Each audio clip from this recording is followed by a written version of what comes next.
The year is 1962 in Centralia, Pennsylvania. The population is 2,000 citizens big.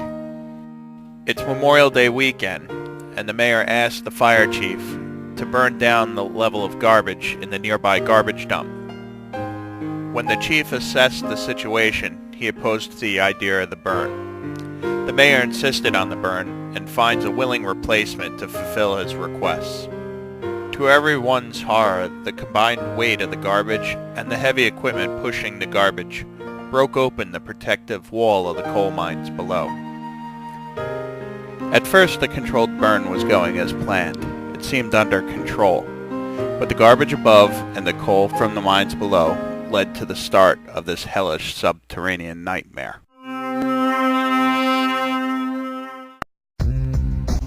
Shortly after arriving in the outskirts of what was once Centralia, we found warning signs of dangers ahead. Ignoring the warning signs, we investigated the reason Route 61 was closed. Route 61, once the main thoroughfare through the town, now is partially closed and rerouted 3 miles around the town. Amazingly enough, after 44 years, the fire's heat still reaches the surface over 2 miles from the landfill. Today, Route 61 continues to buckle, crack, and collapse.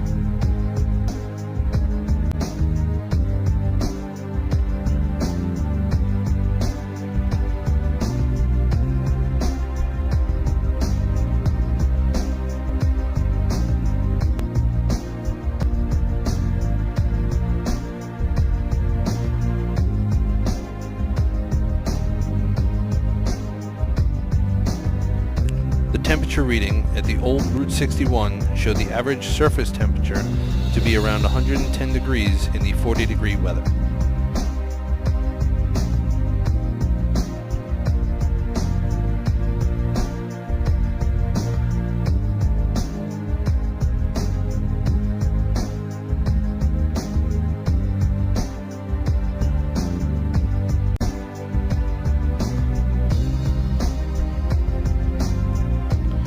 Near the cemetery, the Department of Environmental Control has an insulated fire hydrant only a few steps away from the inspection pipe where yearly fire conditions are monitored.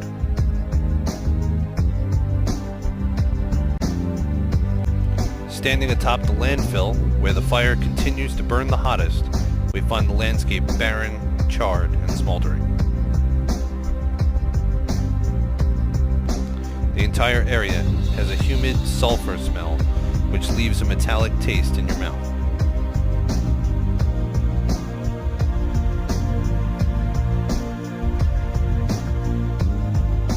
The area is not surprisingly void of almost all wildlife and vegetation. Just across the valley, you can see the material removed from the mines.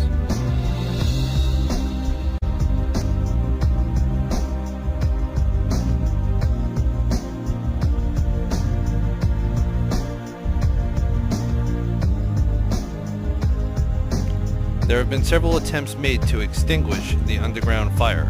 The first attempt involves pumping water into the mine shafts through the pipes shown here.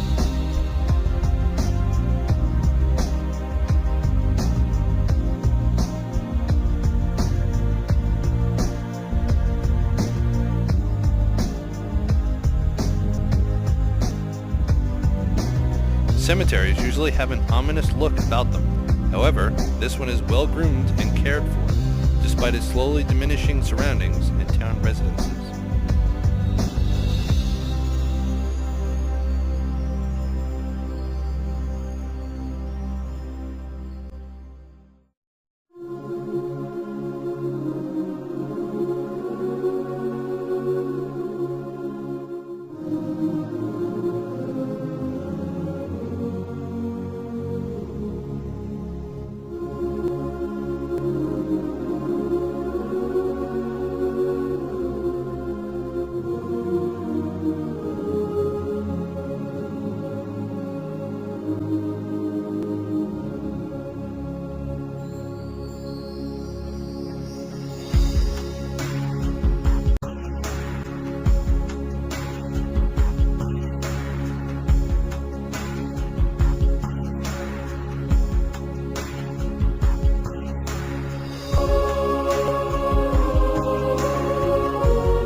In an impromptu demonstration of the ground's temperature, you can watch and hear the bottle of water instantly evaporate after being poured onto the ground. Temperature readings in this area reach as high as 333 degrees.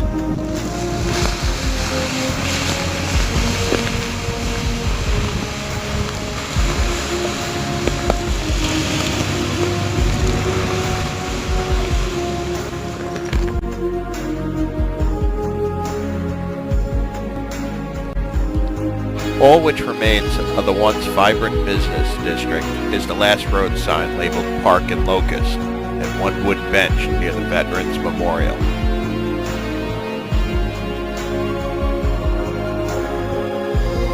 The second effort to extinguish the fire required the drilling of large vents into the ground and filling the mine shafts below with ash. Third and finally, they built a 50-foot deep, 600-foot long concrete wall to block the fire. All attempts were futile since the fire was so large and deep. Today, all that remains are the vent pipes and the concrete fill tubes.